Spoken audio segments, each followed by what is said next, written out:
दिखाए।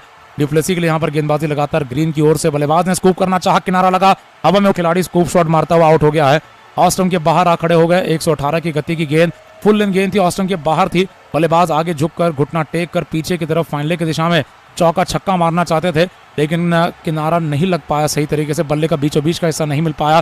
काफी ज्यादा देखा जाए बल्ले का गलत हिस्सा लगा और बल्लेबाज भी थोड़े अस्थिर हो चुके थे। कैच लेने वाले खिलाड़ी ने पहली कोशिश में कैच नहीं लिया, दूसरी कोशिश में भी कैच नहीं लिया, तीसरी कोशिश में जगल करते हुए कैच पकड़ लिया। कैच लेने वाले खिलाड़ी अब देखना है कि क्या ये मधवली थे या फिर कोई और सब्स्टिट्यूट खिलाड़ी हैं जो कि शायद फील्डिंग कर रहे थे, ऐसा नजर आ रहा है। यहाँ पर गेंदबाजी का सामना करते हुए फाफ डु प्लेसिस जब 65 रन पर आउट हो चुके हैं। एक बहुत ही शानदार कप्तानी पारी तो आ चुकी है, लेकिन आप देखेंगे तो 15वें ओवर में आते आते बेंगलोर की पारी वापस इस सीजन में लड़खड़ा गई है। 65 रन पर फाफ डु प्लेसिस अपने सर पर ऑरेंज कैप के हकदार बनते हुए, सर पर ऑरेंज कैप सजाते हुए नजर आएंगे दूसरी पारी में। लेकिन कहीं ना कहीं एक बहुत ही ज़्यादा मेहनती पारी रही, लेकिन एक बल्लेबाज से एक मैच में इतने सारे यहाँ पर रन बार बार मांगना, ये काफ़ी कहीं ना कहीं गलती होगी बेंगलोर के खिलाड़ियों की तरफ से भी, जहाँ पर बाकी बल्लेबाजों को भी योगदान देना होता है मैचों में। केवल विराट कोहली और डु प्लेसिस पर और कई मौकों पर मैक्सवेल पर निर्भर रह चल रही है बेंगलोर की टीम है, जो बहुत ज़्यादा दबाव एक बल्लेबाज पर डाल जा रही है। और हम देख पा रहे हैं 65 रन बनाने के बाद भी फाफ डु प्लेसिस अपने आप को कोस कर बाहर जा रहे हैं। यहाँ पर फिलहाल नए बल्लेबाज के रूप में इम्पैक्ट प्लेयर शायद अंदर भेज दिए गए हैं, ऐसा नजर आ रहा है कि क्या यहाँ पर केदार जाधव आ चुके हैं। बेंगलोर के लिए इम्पैक्ट प्लेयर का ऑप्शन यहाँ पर इस्तेमाल होने वाला था, जो शुरुआती 11 में खिलाड़ी नजर नहीं आते बैटिंग को संभालने के लिए। 15वें ओवर में अब इम्पैक्ट प्लेयर बनकर अब केदार जाधव मैदान पर नजर आ रहे हैं। अंपायर का ये इशारा आने वाला है इम्पैक्ट प्लेयर का। केदार जाधव को बीच टूर्नामेंट अब शामिल कर लिया गया, स्क्वाड में बाहर कर दिया गया डेविड विली को, और केदार जाधव अपना पहला मुकाबला IPL 2023 का खेलेंगे। RCB के लिए इससे पहले खेल जा चुके हैं केदार जाधव। अब लोमरोर को सब्स्टिट्यूट कर दिया गया है, महिपाल लोमरोर इस मुकाबले में वापस नजर नहीं आएंगे। जाधव थोड़ी बहुत बैटिंग, थोड़ी बहुत गेंदबाजी करने के लिए अगली पारी में इस्तेमाल किए जा सकते हैं। बैटिंग करेंगे, स्ट्राइक पर बने रहते हैं केदार जाधव। कैमरन ग्रीन की गेंदबाजी का लगातार सामना करेंगे। इस समय पर फाफ डु प्लेसिस मैदान के बाहर जाते हुए 65 रन बनाने के बाद, और दो नए बल्लेबाज क्रीज पर हैं। ग्रीन की अगली गेंद बल्लेबाज जाधव के लिए ओवर द विकेट से, बल्ले ऑस्टन के बाहर से कट करते हुए थर्ड मैन पर चौका पे। ऑस्टन के बाहर से 132 की गेंद मिल गई, बल्लेबाज के लिए उछाल अच्छा था, चढ़ गए गेंद पर, बढ़िया शॉट और कट शॉट पर यह गेंद सीधा थर्ड मैन बाउंड्री पर चौके के लिए। अच्छा मैच चुना है बेंगलोर ने यहाँ पर उतारने के लिए सामने केदार जाधव को, जिनके लिए ये तेज गति की उछाल भरी की गेंद यहाँ पर उनके बल्ले पर अच्छे से आ पाएगी। केदार जाधव जो काफी समय से अब क्रिकेट से दूर, IPL क्रिकेट से दूर नजर आए हैं, एक बार फिर RCB का जब बुलावा आया है तो बीच टूर्नामेंट में शामिल कर दिए गए हैं। अब RCB के कोच संजय बंगर ने इनको टीम में शामिल करने के लिए इच्छा जताई थी, और सीधा आते हुए टूर्नामेंट के आखिरी पड़ाव को संभालने के लिए मिडिल ऑर्डर को, लोअर मिडिल ऑर्डर को मजबूती देने के लिए 150 पर 5 बेंगलोर का स्कोर है। अगली गेंद कैमरन ग्रीन की जाधव के लिए, ऑस्टिन की फुल लेंथ गेंद, ड्राइव किया, बढ़िया शॉट, एक और बार आगे आकर गेंद को खेल दिया शॉर्ट को, और मिड ऑफ के खिलाड़ी आकर गेंद को रोकेंगे, और सर्कल के अंदर से रोकी गई गेंद पर से आए सिंगल के साथ स्कोर 151 का है 5 विकेटों के नुकसान पर। तो टॉस के दौरान शुरुआती 11 में जाधव को नहीं रखा गया था। अगर लोमरोर अच्छा प्रदर्शन कर जाते या फिर अगर देखा जाए तो इस प्रकार की खराब परिस्थिति नहीं आ पाती तो शायद जाधव अंदर भी नहीं आ पाते, लेकिन कहीं ना कहीं देखा जाए तो जाधव अंदर आ चुके हैं, क्योंकि इस समय पर बैटिंग की जरूरत है। आखिरी पड़ाव में पारी बचाने की आवश्यकता है, 200 तक स्कोर को ले जाने की जरूरत है। तो केदार जाधव और दिनेश कार्तिक, दो भारतीय खिलाड़ी पारी को अब संभालते नजर आएंगे, जब मैक्सवेल और डु प्लेसिस ने काफी समय तक एक शतकीय पार्टनरशिप में हिस्सा लेते हुए बड़े रन बना दिए। अब 150 के आगे तो गई है RCB की टीम, लेकिन कई मौकों पर देखा गया इस पूरे सीजन में कि 150 से आगे बढ़ते हुए आखिरी पड़ाव में 30-40 रन लगाकर 185-190 तक ही पहुंच पाती है। अगली गेंद ऑस्टन की लाइन की यॉर्कर लेंथ गेंद, ड्राइव कर दिया, इस गेंद को पूरी तरीके से खेल दिया गेंदबाज की दिशा में, मिड ऑफ के क्षेत्र में, एक और डॉट के लिए कोई रन नहीं। तो 15वें ओवर में आकर खेल रहे हैं दिनेश कार्तिक, संभले हुए अंदाज में शुरुआत करते हुए इस गेंद को सीधे बल्ले से अपने बल्ले के निचले हिस्से पर लेते हुए खेल गए।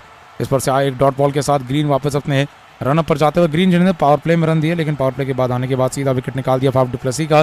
ग्रीन यहाँ पर अपनी गेंदबाजी लगातार जारी रखेंगे, तेज गेंदबाजी दिनेश कार्तिक के लिए 1 रन का स्कोर लेकर जो आगे बढ़ पा रहे हैं ओवर द विकेट से। अगली गेंद को ऑस्टन की लाइन से बल्लेबाज ने उठाकर मारा है लॉन्ग ऑन के इलाके में, गेंद यहाँ पर चली जाएगी एक और सिंगल के लिए। 152 पर 5 बेंगलोर का स्कोर बना हुआ है। अगली गेंद के साथ यहाँ पर आने के लिए तैयार कैमरन ग्रीन होंगे, लेकिन इस पर से सिंगल जो बल्लेबाजों ने ले लिया है, स्ट्राइक दे चुके हैं केदार जाधव को। तो केदार जाधव ने आज आकर मैच की पहली गेंद पर ही चौका मारा है, आड़े बल्ले से गेंद को स्क्वायर कट करते हुए थर्ड मैन पर चौका लगाकर अच्छे बैटिंग की क्षमता दिखा जा चुके हैं। यहाँ पर क्षमता है बड़ी बैटिंग की, देखना है कि फिनिशिंग बल्लेबाजी कर जा पाएंगे। टूर्नामेंट में ज्यादा मैचेस लीग स्टेज में नहीं बचे हैं, लेकिन केदार जाधव जिस वक्त आए हैं वो एक अनुभवी खिलाड़ी है और फिनिशिंग बल्लेबाजी कर दिखाना चाहते हैं। ग्रीन की तेज गेंद, आखिरी गेंद दाहिने हाथ के जाधव के लिए पैड पर फ्लिक कर दी गई, लेग साइड में शॉर्ट मिड विकेट का थ्रो आ सकता था। सर्कल के अंदर ही गेंद को रोका गया है रोहित शर्मा की तरफ से या फिर सूर्य कुमार यादव की तरफ से, और सूर्य कुमार यादव के हाथों में आई गेंद को देखकर बल्लेबाजों ने रन लेने से एक दूसरे को मना कर दिया है और इसी के साथ 15वें ओवर के बाद 152 पर 5 ये स्कोर बना हुआ है। फिलहाल अगर देखा जाए सामने बेंगलोर की टीम का, मुंबई की तरफ से लगातार अच्छी हो रही गेंदबाजी में लगातार 2 ओवरों में 2 विकेट निकाल लिए गए हैं। और अब गेंदबाजी से अब देखा जाए तो लगातार विकल्पों के रूप में कार्तिक बचे हुए हैं, जॉर्डन बचे हुए हैं, बेरंदौफ के तो ओवर समाप्त हो चुके हैं। अब देखेंगे ग्रीन को एक और ओवर में आजमा लिया जा सकता है। क्रिस जॉर्डन के 2 ओवर निश्चित रूप से इस्तेमाल किए जाएंगे। अब देखना आकाश मधवल को क्या लगाया जा पाता है। आकाश मधवल ने इससे पहले लगातार गेंदबाजी करते हुए पहले ओवर में 17 रन खर्चे थे। आकाश मधवल देखे जाए तो यहाँ पर वापस अगर आते हैं तो वापस महंगे साबित होने का खतरा यहाँ पर नहीं उठाना चाहते हैं रोहित शर्मा, तो अभी तक वापस नहीं लगा गया। लेकिन बैटिंग में आप देखेंगे परिवर्तन हो चुका है। लुंगरोर के बाद अब जाधव आते हुए, लुंगरोर वैसे बाहर जा चुके हैं, इंपैक्ट प्लेयर ऑप्शन के रूप में जाधव को शामिल कर लिया गया है। लंबी कर दी गई है बल्लेबाजी बेंगलोर की तरफ से। और अब आने वाले समय के बल्लेबाज अगर देखे जाए तो निचले क्रम के खिलाड़ी होने वाले हैं। अगली गेंद लेकर कार्तिक लौटेंगे, स्पिनर गेंदबाज हैं टारगेट इनकी तरफ से। अब देखा जाए दिनेश कार्तिक इन्हें कर सकते हैं। दिनेश कार्तिक, केदार जाधव दोनों भी बढ़िया स्पिन गेंदबाजी को खेलने वाले खिलाड़ी हैं, भारतीय मूल के खिलाड़ी हैं। देखना है किस तरीके से इस ओवर में रन बटोर पाते हैं। रन रेट 11 साढ़े 11 का चल रहा था जब बैटिंग चल रही थी मैक्सवेल और डिप्लेसी की। उसके बाद से देखा जाए रन रेट नीचे आकर लगभग 10 का हो चला है। और इस समय पर रोहित शर्मा अब अपनी फील्डिंग को लगातार सटीकता पूर्वक सजाते हुए तैयार यहाँ पर कार्तिक के लिए गेंद करने के लिए। और कार्तिक के लिए ये सस्ती गेंदबाजी करवाना चाहते हैं। कार्तिकेय की तरफ से कुमार कार्तिकेय अपनी गेंदबाजी लेकर आएंगे। लॉन्ग ऑन लॉन्ग ऑफ पर खिलाड़ी, deep mid wicket, deep square leg और डीप पॉइंट पर खिलाड़ी है। कवर्स का इलाका खाली है, थर्ड मैन का इलाका खाली है। लेग साइड में बड़ा शॉट उठाया जा सकता है। अगली गेंद कार्तिक, फुल टॉस गेंद को स्वीप कर, ऑस्टन की फुल टॉस गेंद थी, बल्लेबाज ने सामने अपना पैर लाया, घुटने के बल बैठते हुए स्वीप कर दिया। फुल टॉस पर से स्वीप पर से आता हुआ चौका, पारी का 16वां चौका आ चुका है। कार्तिक के पारी का पहला चौका है। अंपायर बाउंड्री चेक करना चाहते हैं, मान रहे हैं शायद ये सपाट तरीके से गेंद छक्के के लिए भी चली जा चुकी होगी, ये माना जा रहा है। धड़मान या स्क्वायर लेग बाउंड्री की तरफ एक और टिप्पे पर ये गेंद गई है। स्क्वायर लेग बाउंड्री पर खिलाड़ी डी स्क्वायर लेग पर नहीं खड़े थे, एक पॉइंट लेग पर थे, एक मिड विकेट पर थे। और यहाँ पर जो गैप छोटा सा मिला है उसमें से यहाँ पर देखा जाए चौका मिल चुका है। दाहिने हाथ के बल्लेबाज एक और बार दिनेश कार्तिक आक्रामक रूप धारण करते हुए।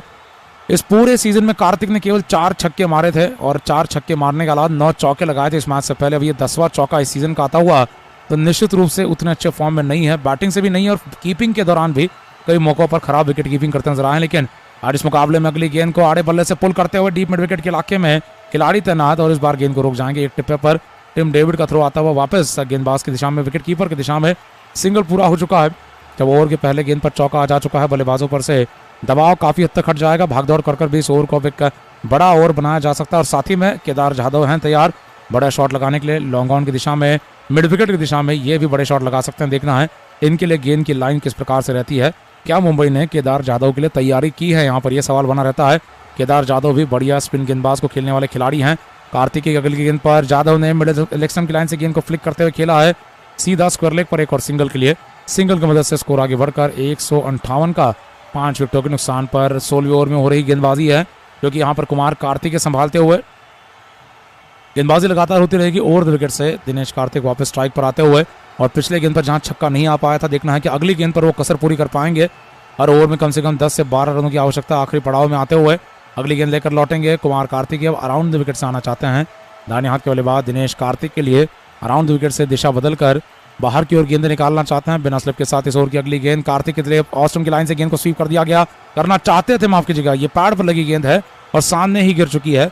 अराउंड द विकेट से आकर डाली गई गेंद पैड पर लगी, अपील भी हुई, लेकिन फिर उसके बाद नॉट आउट करार अंपायर का है। तो ये अब देखा जा रहा है क्या रिव्यू लिया जाएगा। बातचीत हो रही है यहाँ पर रोहित शर्मा की, लेकिन फिर वो मान रहे हैं कि इंपैक्ट ऑस्टन के बाहर का है। जैसे कि आप अपने स्क्रीन पर देखेंगे तो बल्लेबाज को नॉट आउट ही माना जाएगा। कुमार कार्तिक अपनी अगली गेंद के साथ लौटने के तैयार। इस ओवर की ये 5वीं गेंद होने वाली है। दाहिने हाथ के बल्लेबाज दिनेश कार्तिक ऑस्टन के बाहर आकर स्वीप करने के लिए गए, लेकिन उछाल ज्यादा था और गेंद नी रोल के ऊपर लग गई है। अराउंड विकेट से अगली गेंद लेकर आते हुए बल्लेबाज के ऑस्टन के बाहर गुडलैंड की गेंद ड्राइव किया, बैकफुट पर खेल दिया, डीप पॉइंट के इलाके तक गेंद चली जा चुकी है सिंगल के लिए। आसान सिंगल की मदद से स्कोर आगे बढ़कर 159 का हो जाता हुआ 16वें ओवर में। तो बेंगलोर की टीम कहीं ना कहीं थोड़ा बेहतर प्रदर्शन चाहती है, पूरी तरीके से आक्रामक नहीं चाहती है। जहां औसतन तरीके से 40 रन अगर आखिरी 5 ओवर के पड़ाव में बन रहे हैं, यहाँ पर बेंगलोर की टीम मैनेजमेंट और कप्तान ड्यूप्लेसी चाहेंगे कि 40 से बढ़कर यह स्कोर थोड़ा बहुत 50 या 55 का हो जाए तो भी बढ़िया तरीका एक योगदान माना जा सकता है आखिरी पड़ाव में। अगली गेंद कार्तिकेय की, बल्लेबाज ने ऑस्टन की लाइन से गेंद को लेट कट कर दिया, खेल दिया थर्ड मैन पर, गेंद गैप में चली जा चुकी है। बल्लेबाज 2 रन भागना चाहते हैं, थ्रो आता हुआ उससे पहले 2 रन पूरे कर लिए गए हैं। ऑस्टन के बाहर एंगल के साथ गई गेंद सीधा थर्ड मैन पर ढकेल दी गई। शॉर्ट थर्ड मैन और बैकवर्ड पॉइंट खिलाड़ी के बीच में से जा रही गेंद को रोका गया है और 2 रनों की मदद से ओवर में, क्योंकि पहली गेंद पर चौका आ चुका था। भागदौड़ कर कर बल्लेबाजों ने 9 रन पूरे कर लिए।